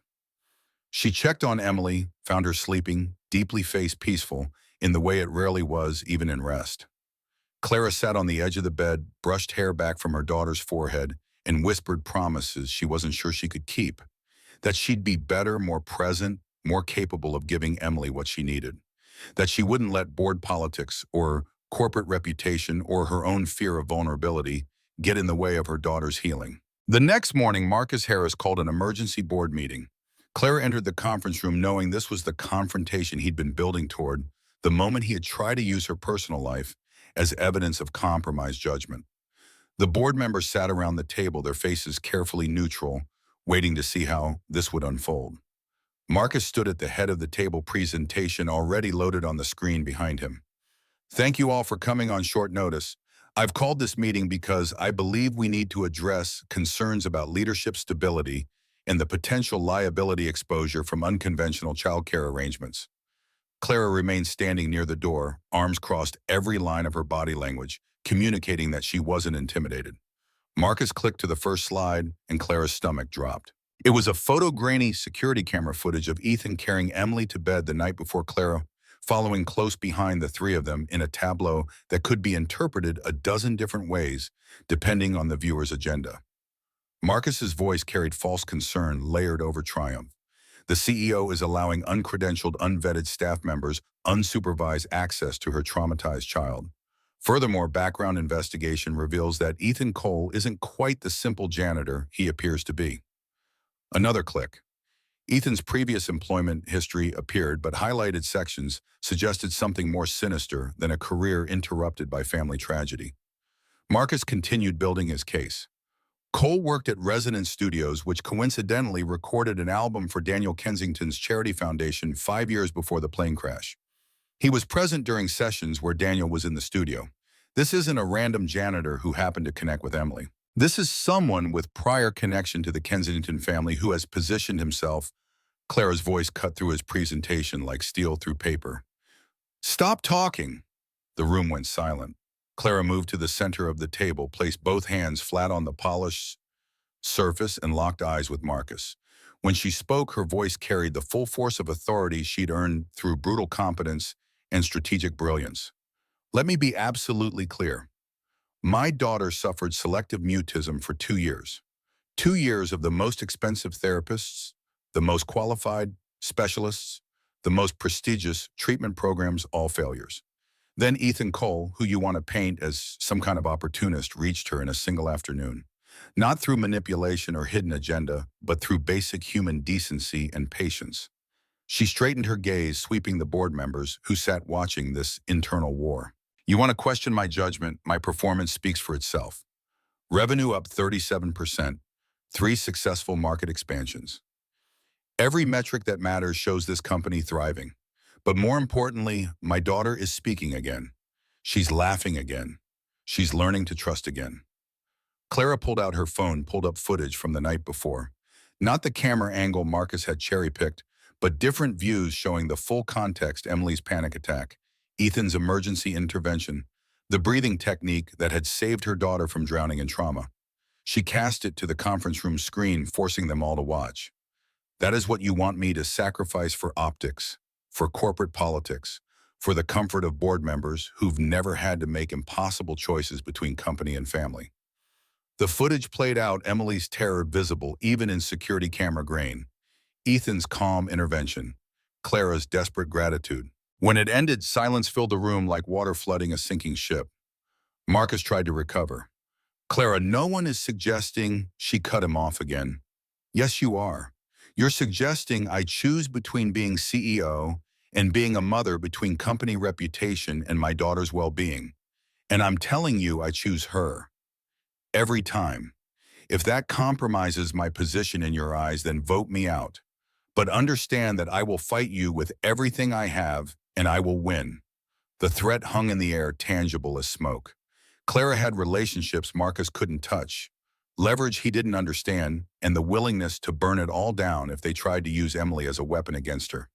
The board members shifted uncomfortably, recognizing that this confrontation had just escalated beyond corporate maneuvering into something more personal and potentially more destructive. The chairman, a man in his 70s who'd served under Clara's father, cleared his throat. I think we've heard enough. Clara, your position isn't in question. Marcus, your concerns are noted, but ultimately, this is a personal matter that doesn't affect company performance. He looked pointedly at Marcus. Unless there's actual evidence of wrongdoing rather than speculation, I suggest we move on to actual business. Marcus sat down slowly, his play blocked but not defeated. He'd lost this battle, but the war would continue through whispers and insinuations, through gradual erosion of confidence rather than direct assault. Clara knew this wasn't over, but she'd won the day. That would have to be enough. After the meeting, she returned to her office and called Ethan. He answered on the third ring, his voice carrying street noise in the background. He was outside somewhere, probably on break between cleaning assignments. Clara's words came out in a rush, urgent and unfiltered. Marcus knows about your connection to Daniel. He's trying to make it look like you engineered this whole thing, that you had some agenda beyond just helping Emily. Silence on the other end, long enough that Clara wondered if the call had dropped. Then Ethan's voice, careful but honest. I did meet your husband once. He came to the studio during a recording session for his foundation's benefit album. We talked for maybe 10 minutes about sound quality and acoustics. I didn't even remember it until Marcus's people must have dug through old records. He paused, then continued. If my connection to Daniel makes this harder for you, I understand. I can step back. Emily's made enough progress that maybe she doesn't need me anymore. Clara's response came without hesitation. She needs you. I need... She stopped, rephrased. This arrangement stays. I'll handle Marcus and anyone else who has a problem with it. Another pause, then Ethan's quiet acknowledgement. Okay, I'll see you tonight then. After they hung up, Clara sat at her desk, staring at the city below, feeling the weight of decisions that would ripple forward in ways she couldn't fully predict. She'd just chosen her daughter over corporate politics, had drawn a line that might cost her everything she'd built. But watching Emily sleep peacefully after the panic attack, seeing her daughter's face light up when Ethan arrived, hearing her laugh again, that was worth any professional cost. The stone in her pocket had shifted, changed shape. The grief over Daniel was still there, but it was making room for something new, something that felt dangerously like hope. And Clara, who'd spent 3 years learning to live without hope, wasn't sure if she was ready for what might come next. The photographer started appearing in the third week, lurking outside Kensington Holdings with long lenses pointed at the service entrance. Someone had leaked Ethan's schedule to the tabloids, and now his morning arrivals were documented like celebrity sightings. The headlines started small gossip sites that nobody took seriously but gained traction as the story spread. Billionaire CEO's secret romance with building janitor led to speculation that grew more invasive with each iteration. Ethan first noticed them on a Tuesday morning, three men with cameras waiting near the subway exit. They didn't approach, just clicked shutters as he walked past with Lila's hand in his. His daughter looked up confused by the attention, and he pulled her closer. By the time he reached the building, his phone was buzzing with messages from coworkers who'd seen the photos online, their texts ranging from curious to concerned to crudely congratulatory. The attention escalated. Reporters showed up at Lila's school asking teachers about Ethan's fitness as a parent, digging for any story angle that would feed the public's appetite for scandal.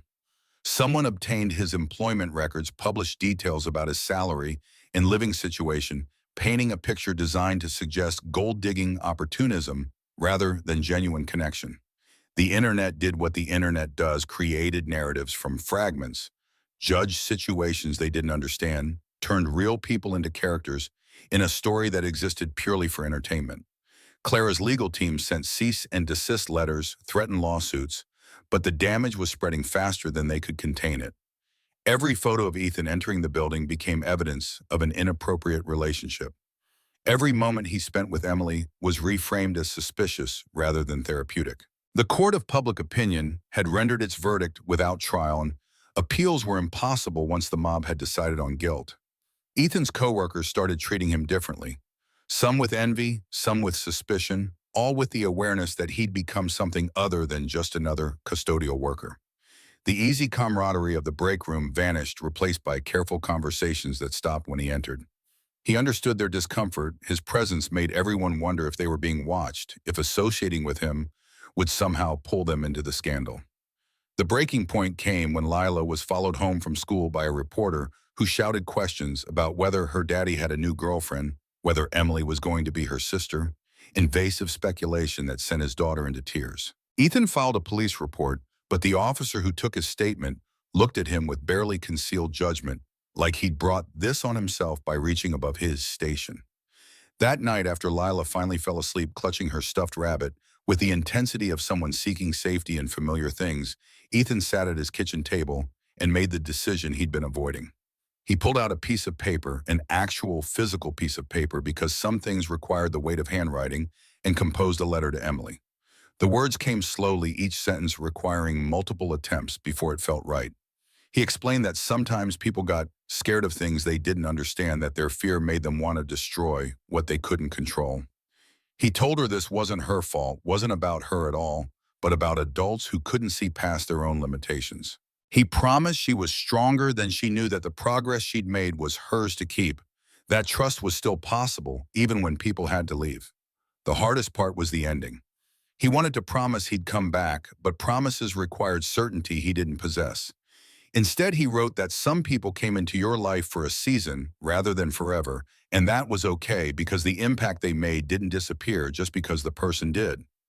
He signed it simply, Ethan, and folded the paper with care that felt ceremonial. The next evening, he showed up at Clara's office instead of Emily's suite. She was alone, working late as usual, the city lights framing her silhouette against the window. She turned when he entered, and something in her expression suggested she'd been expecting this conversation without wanting it to arrive. Ethan stood near the door, maintaining distance that felt both respectful and final. "I'm leaving, tonight.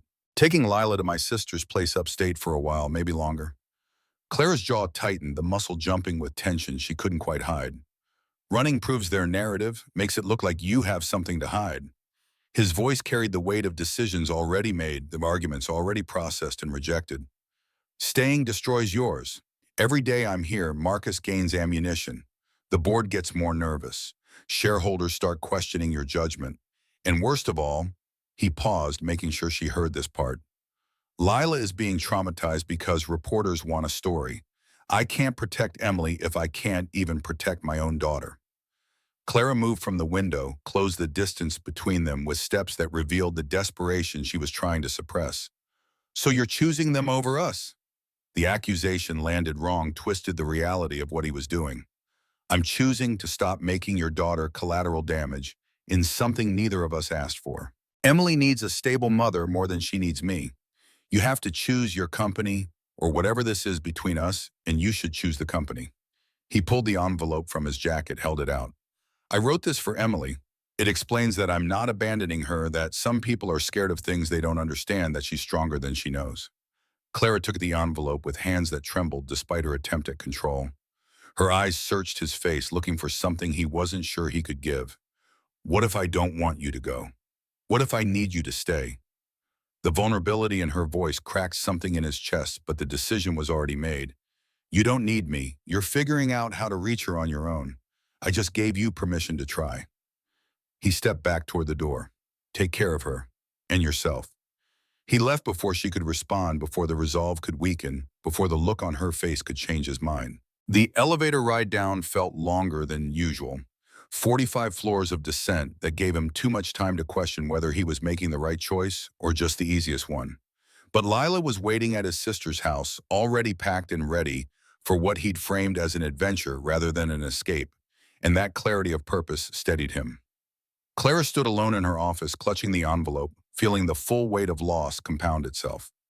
Daniel had been taken without warning, without choice, without any chance to fight for what they'd built together.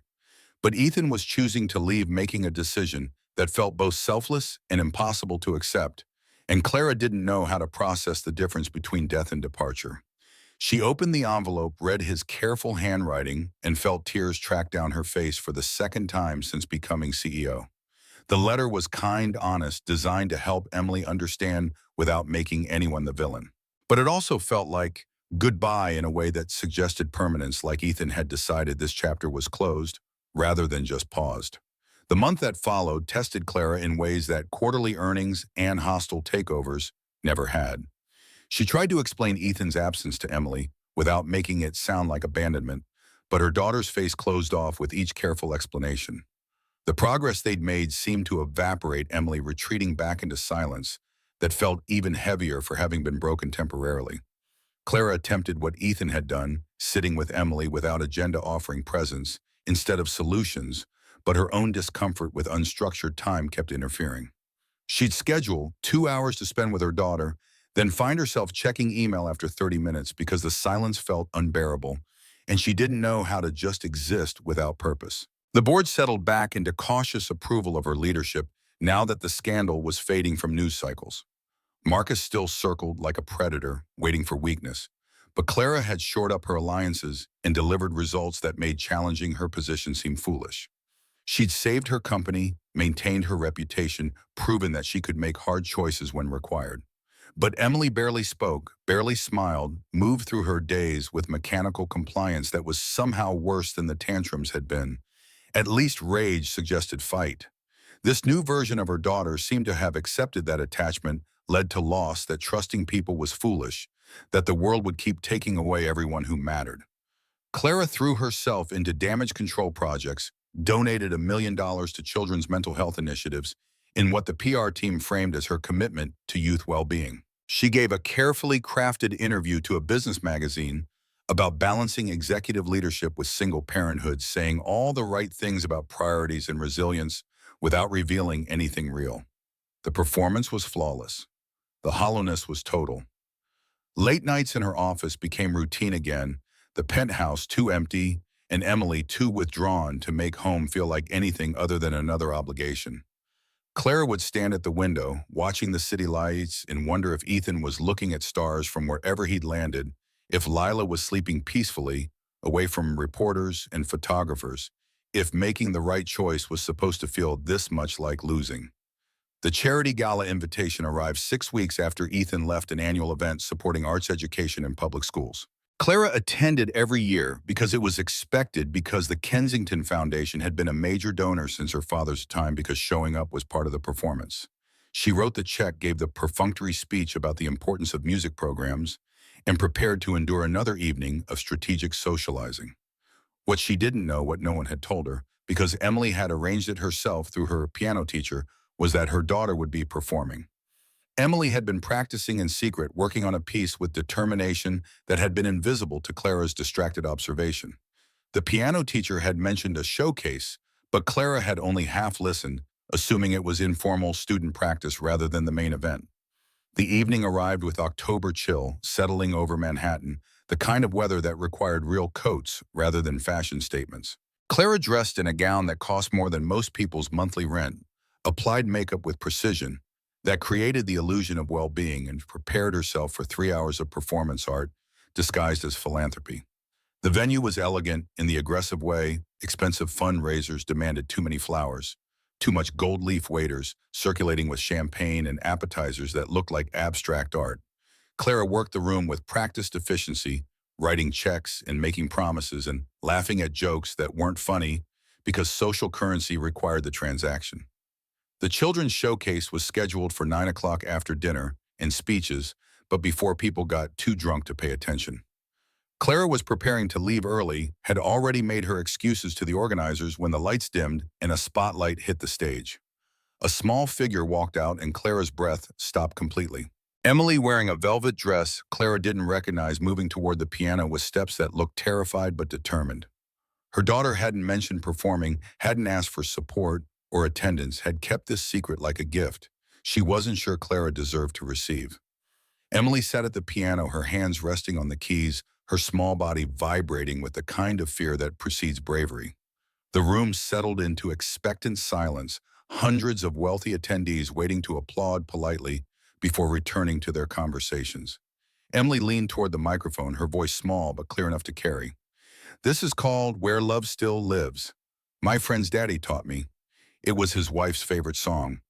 Clara felt the room tilt, felt her carefully maintained composure crack and shatter. Emily's fingers touched the keys, and the melody that emerged was the lullaby Ethan used to hum, transformed into something more structured, but still carrying that original gentleness. The notes were simple, haunting, clearly the work of someone who'd written from emotion rather than training. Emily made mistakes. Her fingers stumbled on transitions. She hesitated during the bridge, but she kept going. Halfway through, a guitar joined from backstage, supporting her with gentle chords that wrapped around the piano melody like embrace. Clara's head snapped toward the stage entrance, and Ethan walked out, instrument in hand, his presence solid and real and impossible. He'd come back, had driven down from upstate for this, coordinated with Emily's piano teacher, in secret, made himself vulnerable to photographers and gossip, and everything he'd fled because Emily had asked. His eyes found Clara's across the crowded room, and the expression he wore showed everything he'd been holding back: love and fear and the desperate hope that this gamble would work. Emily's playing grew more confident with him there, the partnership between piano and guitar lifting the simple melody into something transcendent. The music swelled with emotion that spoke of grief struggling against hope, of beauty emerging from loss, of the stubborn human insistence on loving despite knowing love could wound. When the last note faded, silence held for a long moment. Then applause erupted, genuine rather than polite, the crowd responding to something authentic in a room usually filled with a performance. But Clara was already moving, walking toward the stage without caring about protocol or appearances or what anyone thought. Ethan set down the guitar, met her halfway, his expression unguarded in ways it never had been before. Every defense he'd maintained, every careful boundary dissolved in the face of whatever was happening between them. Clara's voice came out raw, stripped of its usual authority. "Don't go! Don't leave us again!" The words were too quiet for the microphone to catch, but loud enough for him to hear. "I don't care what people think. I don't care about the company or my reputation or any of it. And you taught me how to be human again. Emily needs you."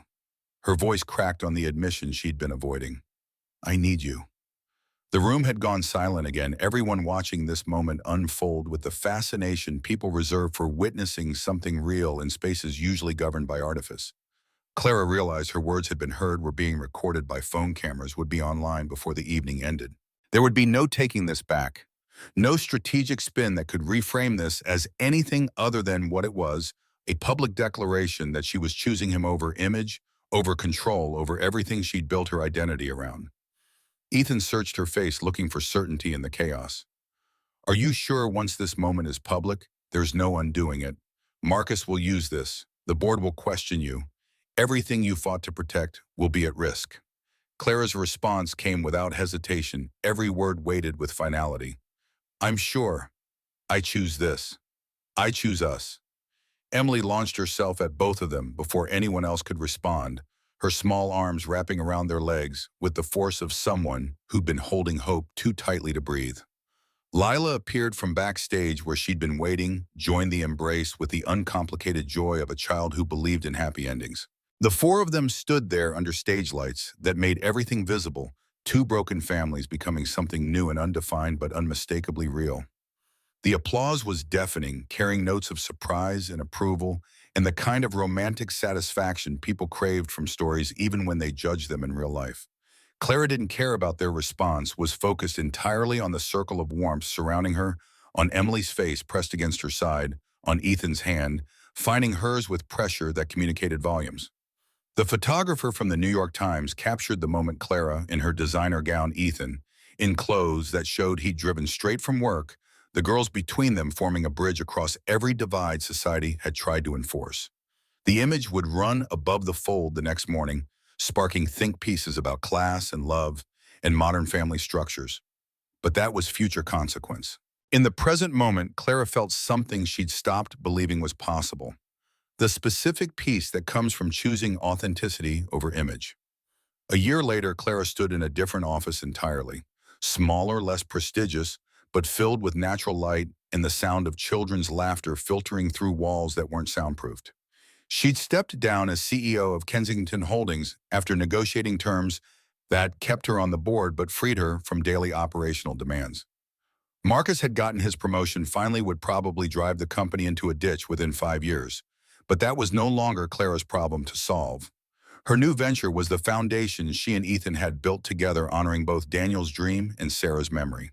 They provided support for children who'd lost parents, therapy education programs, art classes, everything Clara wished had existed when Emily first went silent. The work was harder than running a corporation, required emotional availability.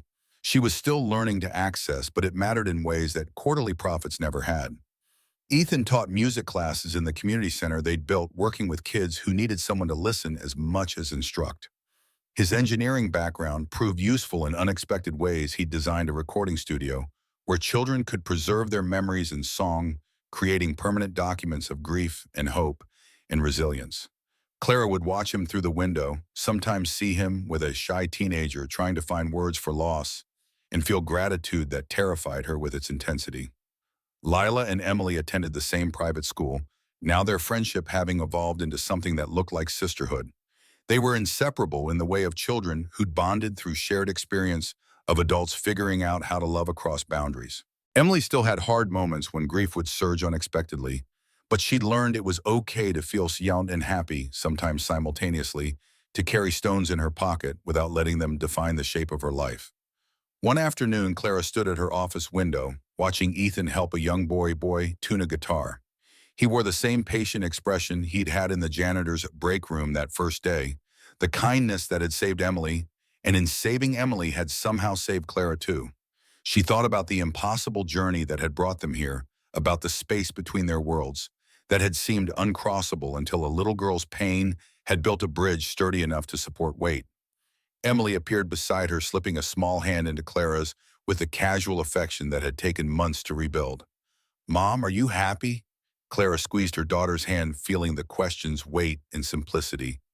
"Yes, sweetheart, I really am." Through the window, afternoon's sun painted everything amber and gold. Ethan looked up, saw them watching, and smiled with the kind of expression that communicated safety and home and the specific variety of love that survives impossible circumstances. Emily waved with her free hand, and he waved back, guitar still cradled against his chest. The foundation's waiting room held a dozen families. Parents who'd lost partners and children who'd lost anchors, all of them navigating grief that society expected them to process quickly and quietly. Clara's staff trained therapists and music teachers and grief counselors who understood that healing wasn't linear, would spend hours with each family offering what she'd learned the hard way, that sometimes the only way through pain was straight into its center. That connection mattered more than credentials. That showing up was 90% of survival. She'd been asked to write a book about her experience publishers sensing commercial appeal in the billionaire and janitor love story. Clara had declined, understanding that some narratives became cheap when packaged for mass consumption, that what had happened between her and Ethan and their daughters was too raw and real to be commodified into inspiration porn for people who wanted redemption without discomfort. Marcus had tried to challenge her board seat in the months after she stepped down, launching a campaign to paint her departure as instability that endangered shareholder value. But the numbers told a different story. Kensington Holdings had thrived under new leadership that wasn't distracted by personal crisis. And Clara's strategic vision during quarterly board meetings proved she could contribute without micromanaging. Marcus's campaign fizzled after 6 weeks, revealing him as petty rather than principled. The gossip sites had moved on to newer scandals. Fresher blood, though occasionally a "where are they now" piece would surface showing Clara at foundation events, or Ethan teaching classes, or the girls performing at school showcases. The narrative had shifted from scandal to heartwarming society, having decided that what had seemed inappropriate looked romantic with the benefit of hindsight and successful outcomes. Ethan appeared in her office doorway, guitar case slung over his shoulder, his workday finished, ready to head home. The word home still carried novelty that made Clara smile. They'd bought a brownstone in Brooklyn, far enough from Manhattan's scrutiny to feel private but close enough to the foundation's offices to maintain connection. It had a yard where the girls played a music room, where Ethan recorded demo tracks for the students, a kitchen where they attempted cooking together with results that ranged from edible to disaster. Clara gathered her laptop and the report she'd review after dinner, the boundary between work and life still blurry but improving. She'd learned to leave her phone in another room during meals to sit through Emily's piano practice, without checking email to have conversations with Ethan that lasted hours and covered everything from foundation strategy to Lila's obsession with astronomy to the specific texture of grief on different days. They walked through the foundation building together, past classrooms where kids were learning instruments, and therapy rooms where families were learning each other again, out into October evening that carried the smell of fallen leaves and approaching winter. The subway ride home was familiar now, Ethan's hand in hers feeling less like revolution and more like routine. Emily and Lila were already at the brownstone delivered by the car service Clara had insisted on despite Ethan's protests about spoiling them. The girls burst out the front door as they approached Lila, chattering about a science project involving moon phases. Emily, quieter but carrying a drawing she'd made in art class, 4 stick figures holding hands under a yellow sun, the kind of image that suggested safety had been internalized enough to express visually. Dinner was chaotic in the way family meals are when everyone talks over each other, fighting for airtime with stories about their day. Clara burned the garlic bread despite setting multiple timers, and Ethan salvaged it with humor that diffused her frustration. They ate at the table that was too big for the dining room but had belonged to Clara's parents, connecting past and present in ways that felt like honoring rather than haunting. After dinner, Emily pulled Lila to the piano, their nightly ritual of practicing duets they'd composed together. The music drifted through the brownstone, filling spaces that had been empty for too long, proof that beauty could emerge from wreckage if given enough time and care and the stubbornness to keep trying. Clara and Ethan cleaned up together, their movements synchronized from repetition, shoulders bumping occasionally in the narrow kitchen. He washed while she dried, reversing the traditional choreography because his hands were too scarred from years of janitorial work to tolerate the hot water she preferred. These small accommodations had become the language of their partnership, neither keeping score or demanding equality in every transaction, trusting that balance would emerge over time. Later, after the girls were asleep and the brownstone had settled into nighttime quiet, Clara and Ethan sat in the music room with glasses of wine that had been expensive once, but now just tasted like Tuesday evening. She leaned against his shoulder, feeling the solid reality of him still sometimes unable to believe they'd survived the journey from that first meeting in the break room to this domestic peace. His voice carried the soft rumble of someone tired but content. Emily's teacher thinks she should audition for the youth conservatory program. Says she has real potential if she wants to pursue it seriously. Clara processed this information, feeling the familiar tug between wanting to provide every opportunity and remembering that pushing too hard had nearly destroyed everything. What does Emily want? Ethan smiled in the darkness. She wants to think about it, which is exactly the right answer. The city hummed beyond their windows, 8 million lives being lived in proximity, each person carrying their own stones and stories. Clara thought about the version of herself that had stood in that conference room watching Emily destroy things in rage, about the woman who'd believed control was the same as strength, about the CEO who'd measured worth in quarterly returns rather than the sound of her daughter's laughter. That woman felt like a stranger, now someone Clara had been rather than someone she was. The transformation hadn't been sudden or complete. She still struggled with presence, still checked email more than she should, still sometimes tried to solve emotional problems with strategy rather than sitting with discomfort. But she was learning, growing into the kind of mother and partner and human she'd needed to become all along. Ethan's hand found hers in the darkness, their fingers interlacing with the ease of practiced intimacy. "Thank you," she whispered, though the words felt inadequate for what he'd given her. He understood anyway. "Thank you for choosing us, for being brave enough to let everyone see you being human." The moment stretched between them, comfortable and profound, two people who'd met across an impossible divide and decided the space between their worlds was worth crossing. No one could have predicted this ending when Emily first heard Ethan's lullaby drifting through ventilation shafts. No expert would have prescribed a janitor as therapy for a traumatized child.